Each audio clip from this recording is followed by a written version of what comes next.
Hello students, तो आज हम यहां पर देख रहे हैं आर्की बैक्टीरिया मोनरा किंगडम में इंक्लूड है। और ये ध्यान देना, जो आर्की बैक्टीरिया है, आर्की नाम बोलने से क्लियर है, आर्की मतलब ये आपका प्रिमिटिव कंडीशन से रिलेटेड है।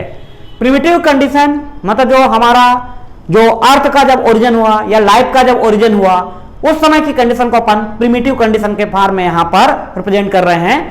उस समय high temperature, high acidic medium, high alkaline medium, ये सारी कंडीशंस थी।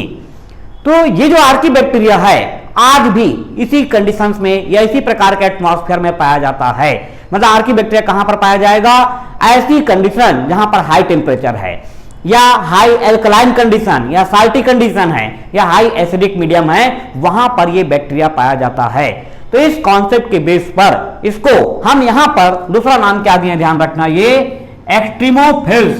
एक्सट्रीमोफिल्स मतलब ये एक्सट्रीम कंडीशन में पाया जा रहा है। एक्सट्रीम कंडीशन में इसकी प्रेजेंटेशन के कारण इसको हम यहां पर एक्सट्रीमोफिल्स के नाम से जानते हैं। दूसरा ये ध्यान रखना कि इसको हम लिविंग फॉसिल भी बोल रहे हैं। लिविंग फॉसिल अपने को कई जगह ये वर्ड इस्तेमाल होगा, ठीक है। तो लिविंग फॉसिल बोलने का मतलब क्या होता है कि कोई ऐसा ऑर्गेनिज्म, प्लांट या एनिमल जो कि आज भी प्रिमिटिव कैरेक्टर को रिप्रेजेंट कर रहा है, तो उसको अपन लिविंग फॉसिल के फॉर्म में कंसीडर करते हैं। या फिर ये जो लिविंग फॉसिल है इसका डिस्ट्रीब्यूशन क्या होगा? रेयर डिस्ट्रीब्यूशन, ठीक है। मतलब बहुत ज्यादा, मतलब ये वाइडली प्रेजेंट नहीं होगा, मतलब रेयर डिस्ट्रीब्यूशन रहेगा, एक्सट्रीम कंडीशन को रिप्रेजेंट करेगा या प्रिमिटिव कैरेक्टर को रिप्रेजेंट करेगा। तो उस बेस पर इसको हम क्या बोलते हैं यहां पर? Living fossil.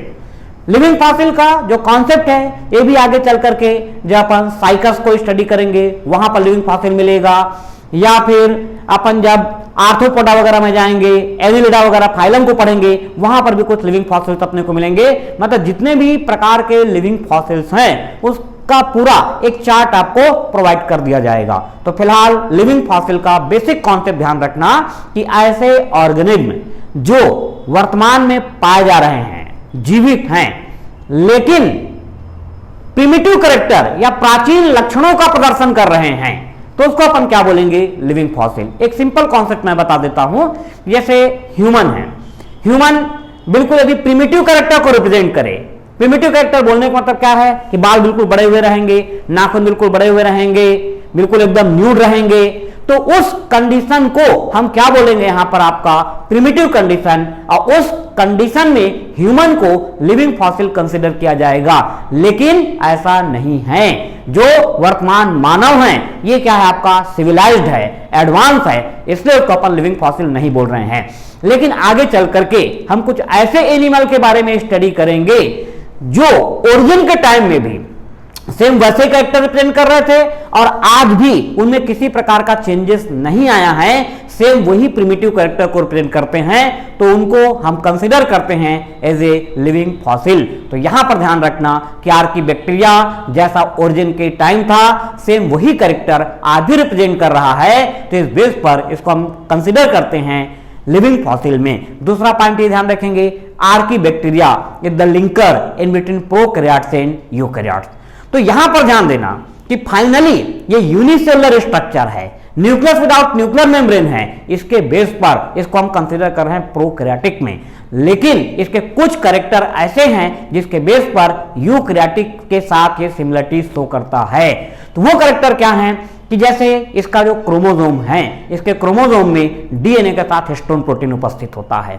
भाई नॉर्मली हम ये पढ़ते हैं कि प्रोकैरियोटिक में जो क्रोमोसोम होता है डीएनए विदाउट हिस्टोन प्रोटीन, लेकिन इसका जो क्रोमोसोम है उसमें हिस्टोन प्रोटीन उपस्थित है। दूसरा पॉइंट ये ध्यान देंगे कि ये जो आपका आर्की बैक्टीरिया है, आर्की बैक्टीरिया की सेल वॉल में पेप्टाइडोग्लाइकिन एब्सेंट होता है। नॉर्मली अपने को यह ध्यान रखना है कि जो प्रोकैरियोटिक की सेल वॉल होती है उसमें पेप्टाइडोग्लाइकिन नाम का एक केमिकल उपस्थित होता है, और ये कैरेक्टर रिप्रेजेंट करता है बैक्टीरिया या मोनेरा किंगडम को।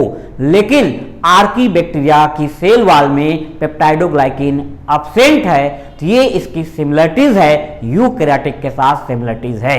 मतलब नॉर्मली आप ध्यान रखना कि मोनरा किंगडम में जिसको भी हम रख रहे हैं तो यदि उसमें सेल वाल है तो उसके सेल वाल में क्या रहेगा, पेप्टाइडोग्लाइकिन नाम का केमिकल रहेगा। लेकिन आर्कीबैक्टीरिया के सेल वाल में पेप्टाइडोग्लाइकिन नहीं है, तो इस बेस पर ये यूकैरियोटिक के साथ सिमिलरिटीज कर रहा है। तो यहां पर ध्यान रखना कि आर्कीबैक्टीरिया लिविंग फॉसिल है, linker between prokaryotic and eukaryotic है, एक्सट्रीम कंडीशन में पाया जा रहा है। ये सारे इसके पॉइंट हैं। Archaebacteria are classified into 3 group. Archaebacteria को 3 ग्रुप में क्लासिफाइड किया जाता है।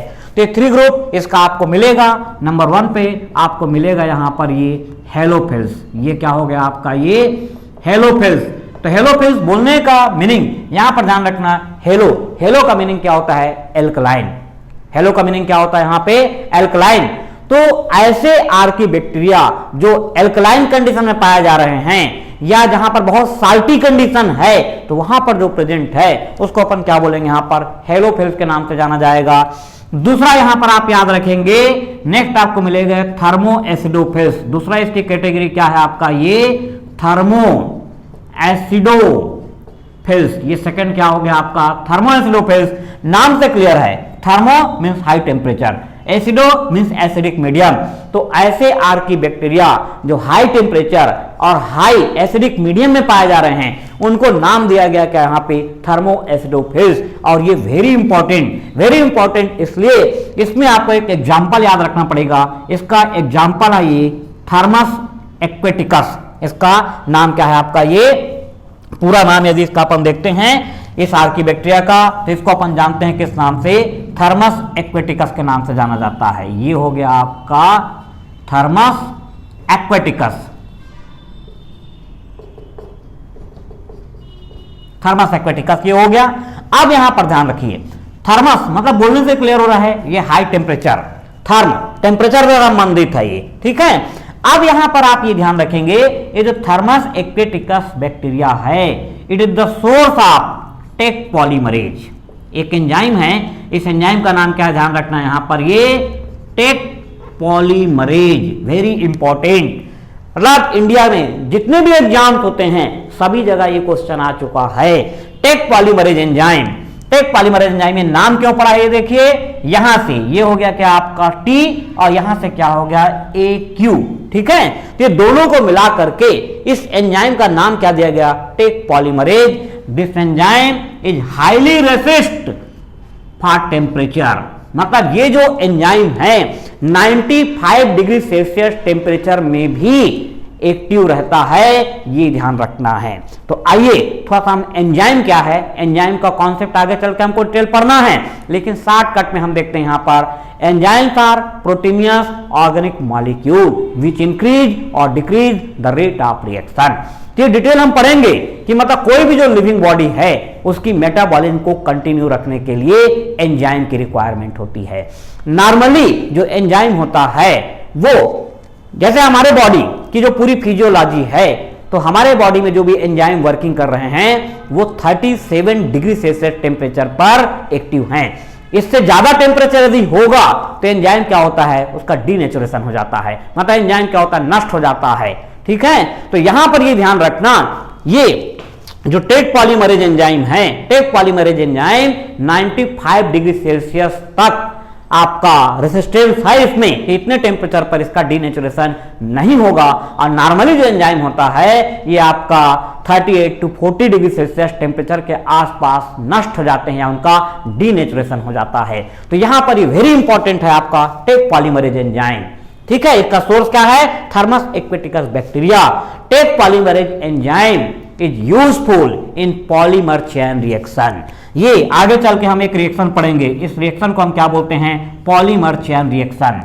लास्ट ईयर जो 2021 में आपका नीट एग्जाम का क्वेश्चन पेपर है उसमें पॉलीमर चेन रिएक्शन का क्वेश्चन भी है कि polymer chain reaction which one is the proper sequence of polymer chain reaction. तो उसमें हम देखते हैं आपका डीनेचुरेशन, एनेलिंग एंड एक्सटेंशन, ये 3 स्टेप्स है। ये पार्ट आता है आपका बायोटेक्नोलॉजी में हम लोग पढ़ते हैं, ठीक है। मतलब डीएनए या जीन्स के सिंथेसिस करने के लिए पॉलीमर चेन रिएक्शन को यूज किया जाता है और इसमें एंजाइम जो यूज होता है कौन सा है आपका, टेक पॉलीमरेज। तो इसका डिटेल जब हम बायोटेक्नोलॉजी में पॉलीमर चेन रिएक्शन पढ़ेंगे वहां पर आपको मिलेगा। फिलहाल यहां पर ये हमारा दूसरा बैक्टीरिया कंप्लीट हुआ आर्की बैक्टीरिया में। दूसरी क्वालिटी इसकी क्या हुई, थर्मोएसिडोफिल्स। अब थर्ड नंबर पे आता है आपका ये मेथनोजन। थर्ड नंबर पे बैक्टीरिया कौन सा आएगा आपका, ये मेथनोजन बैक्टीरिया। मेथनोजन नाम से ही क्लियर हो रहा है कि ये किससे रिलेटेड है, मीथेन गैस को प्रोड्यूस करने से रिलेटेड है। Methane gas is the main component of biogas. तो हम ये बोल सकते हैं कि जो बैक्टीरिया है मेथनोजन, तो ये बैक्टीरिया क्या है आपका, मोस्टली बायोगैस प्रोड्यूस करने के लिए या मीथेन गैस को प्रोड्यूस करने में यूजफुल है। और ये बैक्टीरिया प्रेजेंट होता है जो रूमिनेट एनिमल है। रूमिनेट एनिमल बोलने का मतलब क्या आपका, काउ एंड बफेलो, उनकी गट या उनके एलिमेंट्री कैनाल में पाया जाता है और वहां पर ये मीथेन या बायोगैस को प्रोड्यूस करता है। तो ये हुआ आपका मेथनोजन। और साथ ही आप ये ध्यान रखेंगे आर्की बैक्टीरिया मीन्स मतलब जो मेथनोजन है, methanogen also capable for nitrogen fixation, मतलब इसमें नाइट्रोजन फिक्सेशन की भी कैपेबिलिटी पाई जाती है। और मोस्टली जो मेथनोजन्स होते हैं ये मर्सी प्लेस मतलब जो दलदली स्थल होता है वहां पर पाए जाते हैं। मतलब हम मेथनोजन की बात करें तो मेथनोजन कहां कहां मिलेगा आपका, मॉइस्ट वाली कंडीशन, ठीक है, नमी होना चाहिए, marshy place and also present in gut of ruminate animal. तो ये कॉन्सेप्ट था हमारा पूरा आर्की बैक्टीरिया का। तो सारे पॉइंट को बहुत अच्छे से क्लियर कीजिए। नेक्स्ट जो वीडियो होगा हमारा उसमें हम एक्सप्लेन करेंगे आपको यू बैक्टीरिया।